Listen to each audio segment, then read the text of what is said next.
절입니다.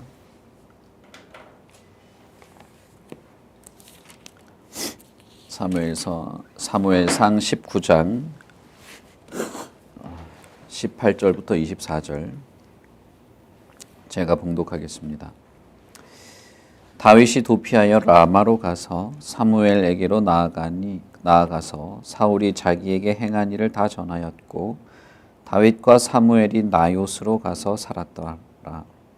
어떤 사람이 사울에게 전하여 이르되 다윗이 라마 나요스에 있더이다 하매 사울이 다윗을 잡으러 전령들을 보냈더니 그들이 선지자 무리가 예언하는 것과 사무엘이 그들의 수령으로 선 것을 볼 때에 하나님의 영이 사울의 전령들에게 임하매 그들도 예언을 한지라.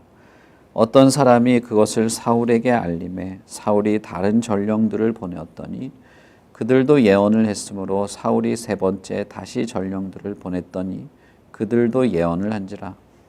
이에 사울도 라마로 가서 세구에 있는 큰 우물에 도착하여 물어 이르되 사무엘과 다윗이 어디 있느냐. 어떤 사람이 이르되 라마 나요스에 있나이다. 사울이 라마 나요스로 가니라. 하나님의 영이 그에게도 임하시니 그가 라마 나요스에 이르기까지 걸어가며 예언을 하였으며 그가 또 그의 옷을 벗고 사무엘 앞에서 예언을 하며 하루 밤낮을 벗은 몸으로 누웠더라. 그러므로 속담에 이르기를 사울도 선지자 중에 있느냐 하니라. 아멘. 우리가 사무엘상 19장 마지막 단락을 읽었습니다마는 19장 전체의 내용들을 다 좀 포함해서 이 내용들을 좀 설명할 필요가 있습니다. 새벽에 양이 좀 너무 많기 때문에 마지막 단락을 읽었습니다마는 사무엘상 19장을 다 한번 처음부터 쭉 읽어보시기를 권합니다. 사무엘상 19장은 사실은 하나의 이야기, 하나의 큰 주제를 담은 이야기로서 되어 있습니다. 그것은 무엇이냐 하면 사울이 다윗을 죽이려는 자신의 계획을 자신의 부하들과 아들 요나단에게 알리면서 이야기가 시작되고 그런 과정 속에서 다윗을 죽이려는 여러 번의 시도 그리고 그 여러 번의 시도가 다 실패하는 과정 속에서 다윗이 점점 도망자로 전락하게 되는 그런 과정을 담고 있습니다. 그러니까 이 당시에 사울이 왕으로 있을 당시에 이스라엘의 왕궁 그리고 사울의 모든 부하들은 다윗에 대하여 왕이 죽이려 한다는 사실을 알게 된 것이죠. 그전에는 이제 은밀하게 했다면 이제는 공식적으로 선언한 것입니다. 한마디로 사형 선고를 내린 것과 다름이 없는 것이죠. 그전에는 은밀하고 은근한 방법으로 그리고 다윗을 뒤에서 부추기는 방식으로 함정에 빠뜨리려고 했다면 이제는 노골적으로 자신의 부하들, 신하들에게도 다 알리고 아들에게도 알리는 그런 장면들이 된 것입니다. 물론 여러 가지 이유를 말했을 수도 있고 당위성을 말했을 수도 있고 명분을 말했을 수도 있습니다만은 어쨌든 그 앞에는 교묘하고 사람들을 통해서 다윗의 탐욕을 부추기는 그런 식으로 스스로 죄의 어떤 함정에 걸어가도록 만들었다면 이제는 그러지 않은 것이죠. 그 18장에 있는 압달락과 비교해 본다면 훨씬 더 노골적이고 훨씬 더 크고 환경을 더 압박하는 그런 상황이 되었다고 볼 수 있습니다. 다윗은 군대의 장관으로 천부장의 어떤 그런 지위도 맡고 있었습니다. 그러니까 이제 다윗을 죽여서 왕의 신임을 얻으려고 하는 이 신하들, 부하들은 자신의 옛 동료였다고 볼 수 있겠죠. 옛 동료일 수도 있고 자신의 부하였을 사람도 있고 그런 것이죠. 결국 다윗과 모르는 사람들이 아닌 무관한 사람들, 다시 말하면 블레셋의 손으로 다윗을 죽이려고 했던 그런 것이 아닌 이제는 자신의 친구와 동료 그리고 같은 민족이었던 사람들로부터 죽음의 위협을 받게 되는 훨씬 더 심각하고 훨씬 더 정신적으로 육체적으로 고통스러운 시간들이 시작되게 되었다라고 하는 것을 알 수 있습니다. 다른 면에서 본다면 우리가 18장 마지막 단락에서 살펴본 것처럼 다윗은 하나님과 동행하며 지혜롭게 행하였다라고 하는 그 다윗의 정체성과 같은 그런 상황이 훨씬 더 고단하고 고통스럽고 마음을 지키기 어려운 상황으로 나아가고 있다는 것입니다. 결혼을 미끼로 해서 함정에 빠뜨리려고 하는 것들이라든지 그 사람에게 있는 은밀한 어떤 그런 신분 상승에 대한 욕구들을 은근히 부추겨서 괜찮다고 상관없다고 이런 거 해도 된다고 하는 그런 식의 어떤 유혹이든지 외부적인 어떤 그런 유혹에서도 하나님과 동행하는 것들을 하려고 했고 그렇게 했던 다윗에게 있어서는 정말 이렇게까지 하는데도 동행할 수 있는가? 이렇게까지 환경이 주변 환경이 그리고 어떤 삶의 어떤 삶의 이 터전에서 척박해지는 가운데에도 하나님과 동행할 수 있는가라고 하는 질문을 던져볼 수 있게 되는 것입니다. 물론 우리는 다윗의 인생을 잘 압니다. 다윗의 삶에서 다윗도 여러 연약함과 공포와 두려움 그리고 무지한 미래에 대해서 이 불안해했던 것들을 알고 있죠. 그러나 이 다윗이 이런 모든 환경들을 지나가면서 자신의 어떤 젊음이죠. 젊은 시절, 청춘의 모든 그 시절을 이렇게 고통과 도망자의 삶을 살아가는 가운데에서 그는 오히려 무너지고 포기하고 정신과 육체가 이렇게 손상되기보다는 훨씬 더 하나님을 향한 마음이 다듬어지고 새로워지게 되는 것을 우리는 보게 됩니다. 사무엘상뿐 아니라 역대기에도 보면 이제 다윗의 상황이 언급이 되지만 다윗은 말년에도 편안하지 않은 일들이 많이 있었습니다. 자신의 아들이 쿠데타를 일으켜서 늙은 노년에도 도망자의 신세가 된다거나 세월이 많이 지났음에도 사울의 가신들이 여전히 다윗을 미워한다거나 하는 일들이 종종 있었습니다. 그러나 그럼에도 불구하고 우리가 다윗의 인생에서 볼 수 있는 것은 이 사람이 힘들면 힘들수록 어려우면 어려울수록 하나님께 더 매달렸다라는 것입니다. 우리가 전체 다윗의 인생을 전체를 다 사건들마다 다 살펴볼 건 아니고 중간중간에 좀 이렇게 뛰어넘어 가겠습니다만은 우리가 일관되게 알 수 있는 건 앞으로 우리가 일관되게 알 수 있는 것들은 그런 것입니다. 19장 전체에서 보면 요나단이 사울을 설득하는 장면이 먼저 나옵니다. 사울은 자신의 아들 요나단에게 설득당했습니다. 그래서 하나님의 사심을 두고 여호와의 사심을 두고 내가 맹세하는데 내가 절대 죽이지 않겠다. 그 말을 듣고 다윗이 또 사울에게 다시 나아오죠. 그래서 전과 같이 행했다라고 되어 있습니다만은 사울이 하나님을 두고 맹세하는 것은 아무런 어떤 무게감이 없는 것이죠.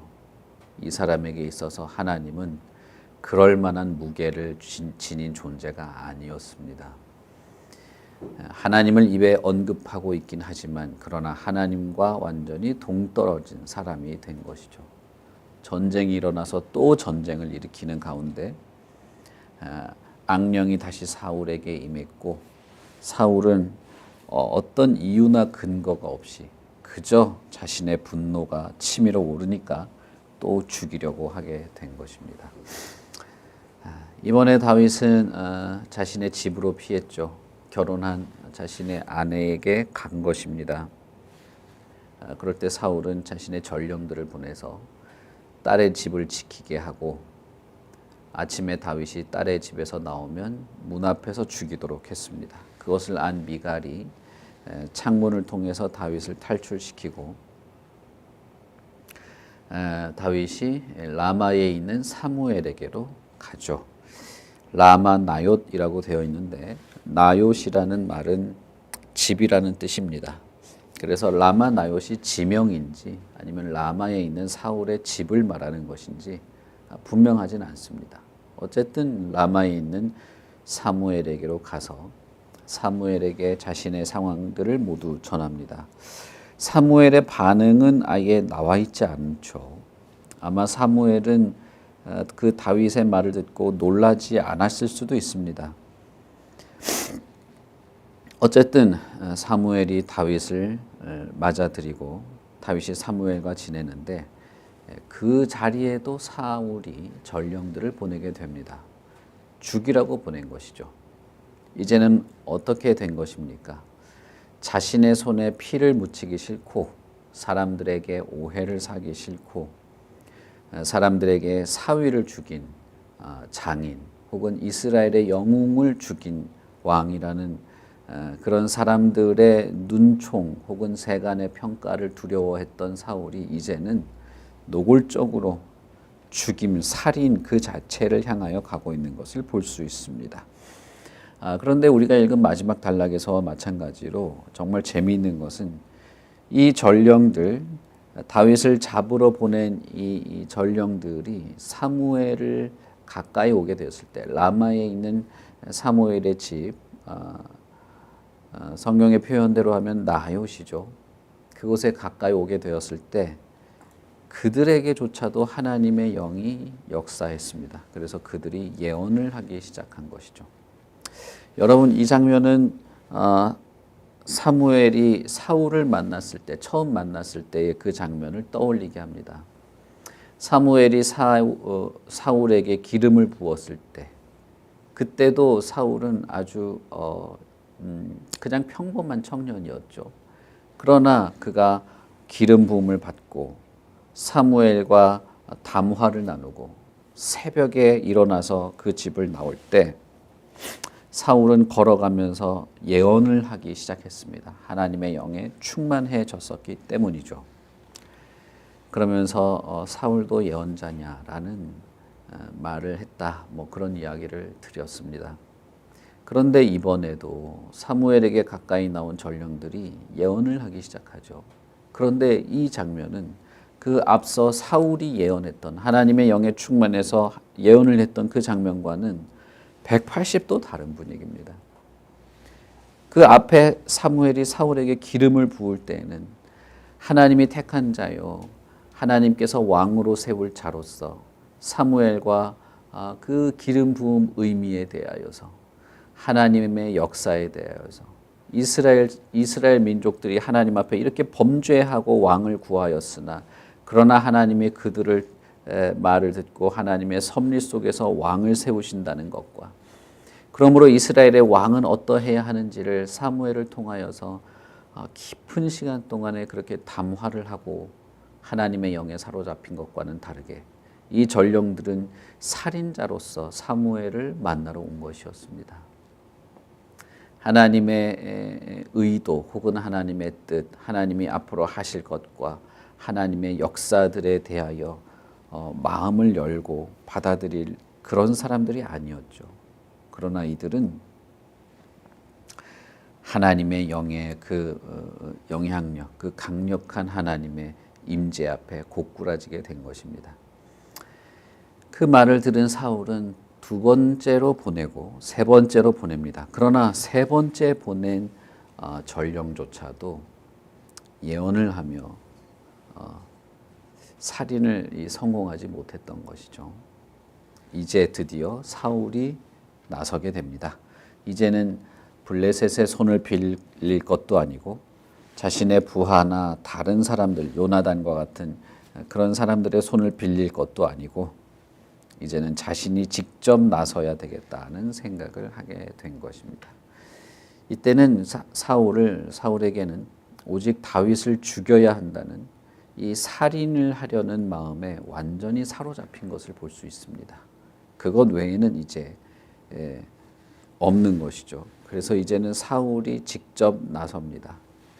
세구에 이르러서 사람들에게 사무엘과 다윗이 어디 있는가? 그들을 잡아서 죽이겠다라는 것이죠. 물론 죽이겠다는 말은 하지 않았을 수 있습니다.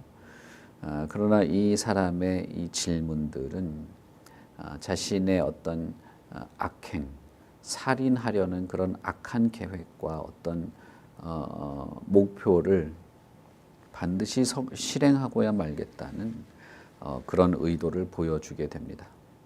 재미있는 것은 사울조차도 라마 나요스로 가는 도중에 하나님의 영에 사로잡혀서 예언을 하기 시작했다는 것입니다.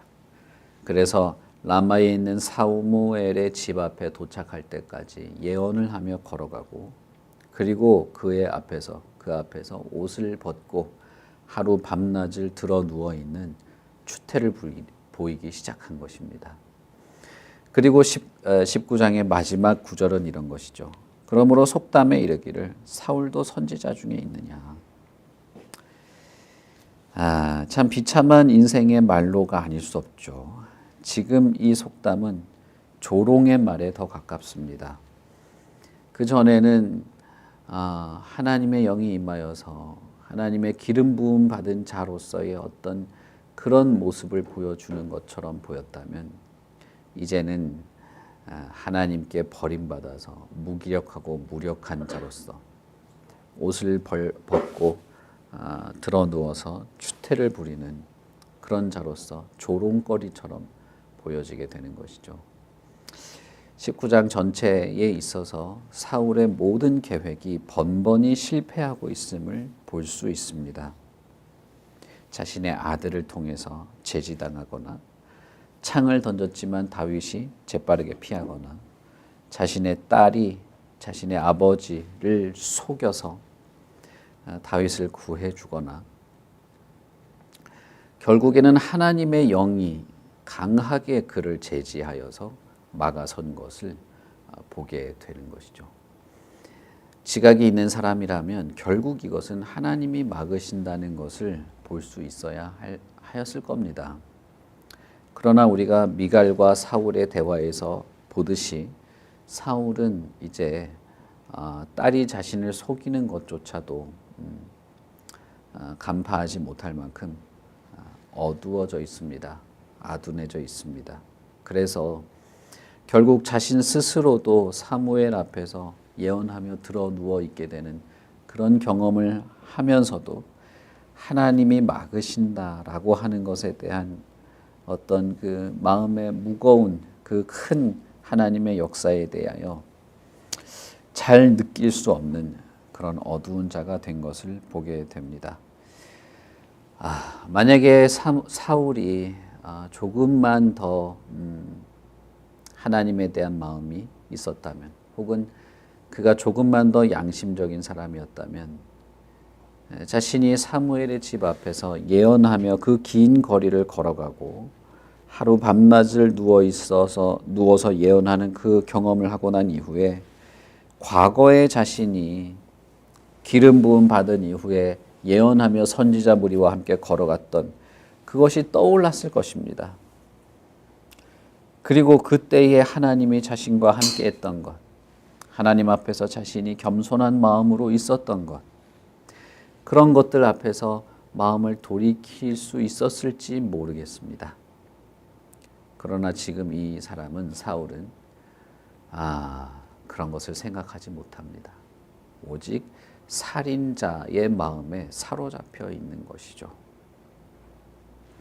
어떤 면에서는 하나님께서 내버린 사람, 애굽의 바로 왕처럼 하나님께서 그냥 그대로 내버려 둠으로써 강팍하게 되는 그런 형벌 속에 있는 그 모습을 보게 되는 것일 수도 있습니다. 막강한 권력을 가지고 있으나 실패하는 것, 그의 간악하고 교묘한 속임수와 그 살인을 향한 막강한 집념에도 불구하고 하나님의 돌봄의 손길을 넘어설 수 없는 한계들을 보게도 되는 것이죠. 그러나 반면 다윗의 입장에서 보면 그는 이제 점점 나는 죽음에서 이제 한 걸음만 남겨놓았다. 나중에 이제 다윗이 요나단을 따로 만나서 그렇게 이야기를 하죠. 나는 이제 죽기까지, 당신의 아버지에게 죽기까지 한 걸음만 남았다라고 말할 만큼 죽음이 코앞에 와 있습니다. 여러분, 이런 공포를 느껴보신 적이 있으십니까? 이것은 누가 말로 뭐 어떻게 설명해주고 위로해줄 수 있을 만한 그런 것이 아닙니다. 정신적으로 공포와 어떤 고통들, 견디기 어려운 상황들이 다윗에게는 또 있게 되는 것입니다. 여러분, 뒷부분을 우리가 다 보진 않겠습니다만은 보시면 알겠지만 정말 이런 상황에서 어떻게 살아가고 있는 거지 싶을 정도로 정신적으로 육체적으로 다윗은 엄청난 어떤 손상, 엄청난 어떤 공격을 받고 있죠. 지금도 보면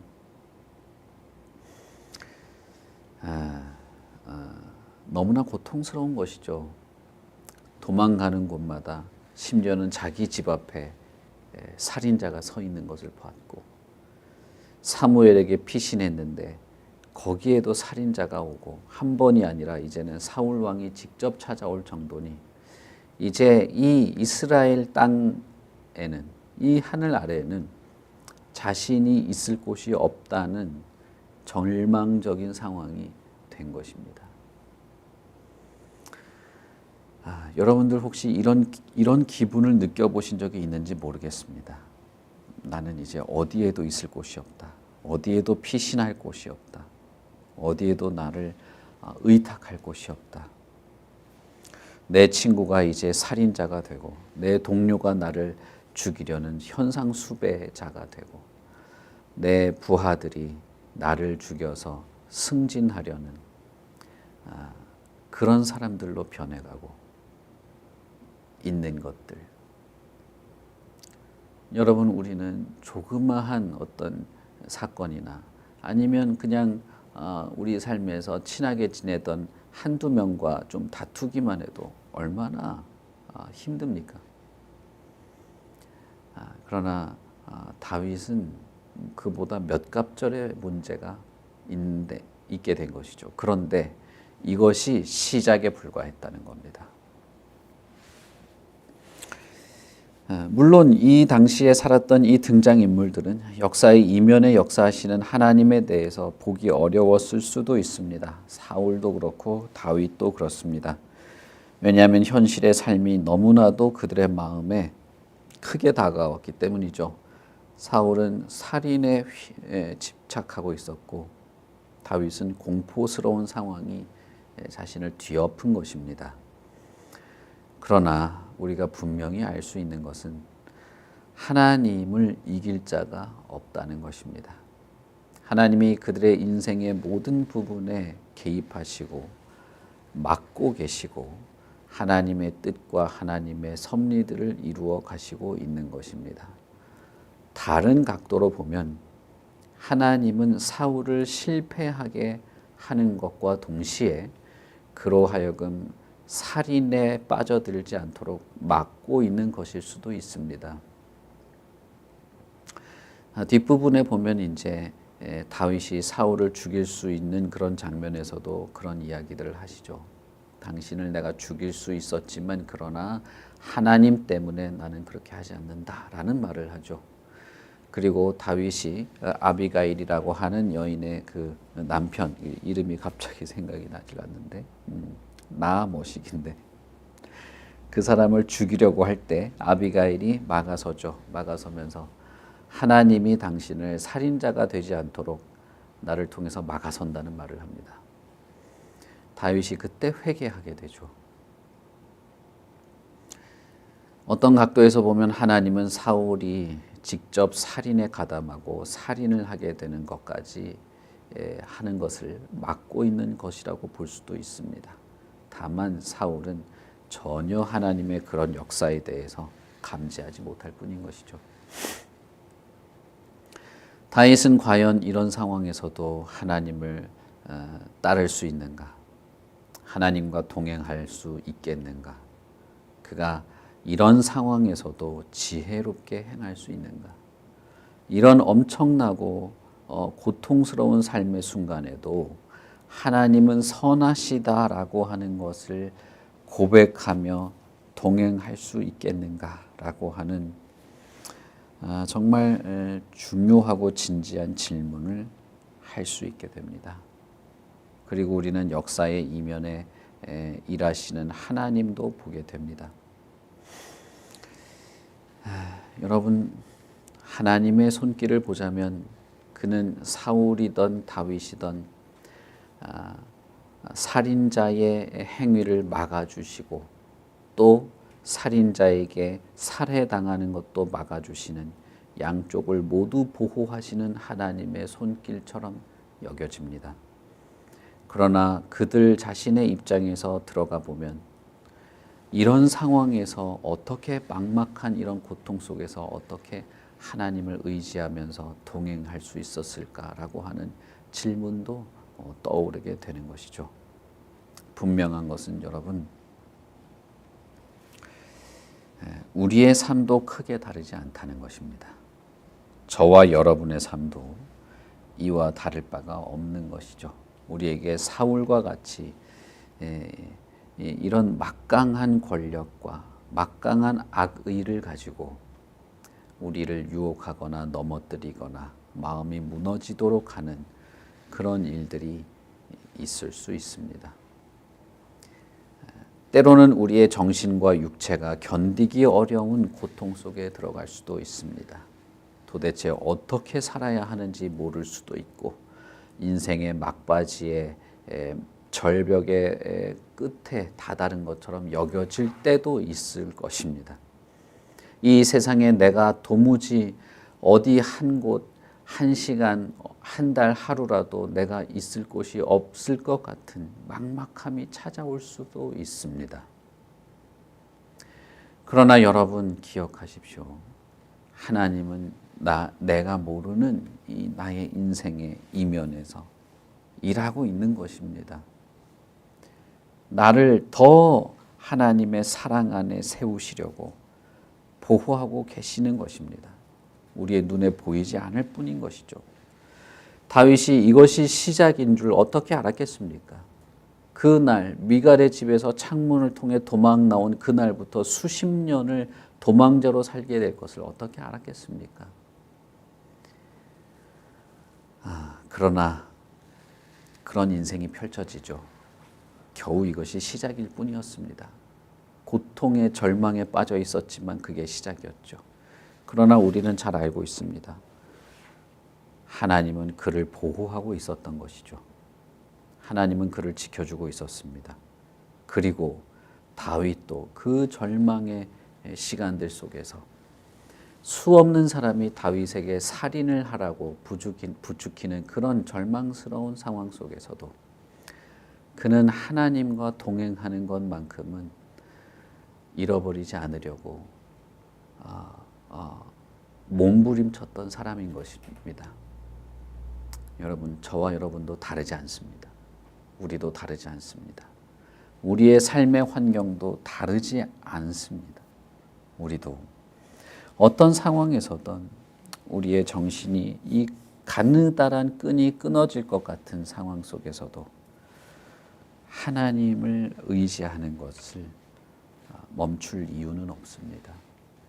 우리의 마음이 아무리 실망스러워도 하나님과 동행하는 것, 하나님과 함께하는 것, 하나님이 지금도 선하시고 나를 사실은 보호하고 계시다는 사실을 생각하시고 의지하시고 그렇게 마침내는 하나님의 은혜와 위로 안에서 평안을 누리는 그런 우리들이 될 수 있기를 바랍니다. 우리 같이 기도하겠습니다.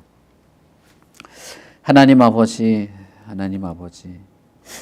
다윗의 그 모든 영광에도 불구하고 그가 살인자의 쫓김을 받게 되는, 정말 도망자로 전락하게 되는 것을 보게 됩니다. 이 세상에서 우리가 어떠한 업적을 쌓던 하나님의 자녀로 사는 것, 하나님의 사명을 맡은 자로 살아가는 것보다 더 영광스러운 것이 없을 것입니다. 사람들의 눈에 그 거대한 골리앗을 쓰러뜨린 민족의 영웅처럼 보였다 할지라도 그것은 온데간데 없어지고 도망자의 신세로 전락하게 되는 다윗을 보게 됩니다. 그러나 다윗은 골리앗을 이긴 것처럼 이런 모든 악한 상황과 환경에서도 굴하지 않고 창과 단창으로 나아오지만 나는 여호와의 이름으로 나아간다고 했던 바로 그 어린 소년일 때의 고백, 그 고백처럼 어떤 상황에서도 하나님의 이름으로 살아가는 그런 다윗의 모습도 생각해 보게 됩니다. 하나님, 우리의 삶도 우리의 인생도 이렇기를 바랍니다. 이 세상을 살아가는 데는 칼도 필요하고 단창도 필요하고 갑옷도 필요하고 방패도 필요하고 창도 필요합니다. 그러나 우리는 여호와 하나님, 살아계신 하나님의 이름으로 살아가고자 합니다. 어떤 상황에서도, 어떤 환경의 두려움 안에서도 하나님과 동행하는 것들을 우리의 믿음의 선배들처럼, 다윗처럼 그렇게 그런 인생으로 나아가게 되기를 바라고 있습니다. 하나님, 우리가 감당할 수 없는 것까지 주시지 않겠다고 하셨던 그 말씀을 생각하면서 이런 상황 속에서도, 어떠한 우리의 삶의 순간들 속에서도 하나님의 선하심을 의지하고 하나님과 동행하기를 바라고 하나님의 참되고 거룩한 뜻이 있음을 의지하며 그렇게 살아가게 하여 주시옵소서. 우리가 마침내 도착하고 싶은 것은 영원한 하나님의 나라입니다. 우리가 마침내 경험하고 누리고 싶은 것은 하나님과 함께 영원한 생명을 누리는 것입니다. 그러나 또 한편으로는 우리가 이 땅에서 살고 있기에 이 땅에서의 삶도 하나님을 의지하며 살아갑니다. 그러니 하나님, 우리의 모든 하루하루의 삶을 하나님께서 지켜주시고 주님과 동행하는 우리의 삶이 흔들리지 않고 무너지지 않도록 언제나 지켜주시고 우리의 왕이자 구주이자 주인이신 그리스도를 우리가 온전한 마음으로 따라 살아가도록 모든 것을 베풀어 주시고 도와주시옵소서. 용기를 주시고 마음의 담대함도 주시고 진리에 대한 이해와 깨달음도 주시고 사랑도 주시고 인애와 자비도 허락하시고 마음의 평화도 주시옵소서. 없습니다. 하나님이 주시지 않으면 얻을 곳이 없으니 하나님께 구합니다. 우리가 무슨 자격이 있고 그럴 만한 이유가 있어서 하는 것이 아니고 정말 부끄럽고 몸둘 바를 모를 죄인이지만 그러나 하나님께 구합니다. 주시옵소서. 베풀어 주시옵소서. 우리에게 은혜를 베푸시고 하나님의 강하고 크신 팔로 우리를 붙잡아 주시옵소서. 감사합니다. 예수님 이름으로 기도합니다. 아멘. 하늘에 계신 우리 아버지여, 이름이 거룩히 여김을 받으시오며 나라의 임하옵시며 뜻이 하늘에서 이룬 것 같이 땅에서도 이루어지이다. 오늘날 우리에게 일용할 양식을 주옵시고 우리가 우리에게 죄 지은 자를 사하여 준 것 같이 우리 죄를 사하여 주옵시고 우리를 시험에 들게 하지 마옵시고 다만 악에서 구하옵소서. 대개의 나라와 권세와 영광이 아버지께 영원히 있사옵나이다. 아멘.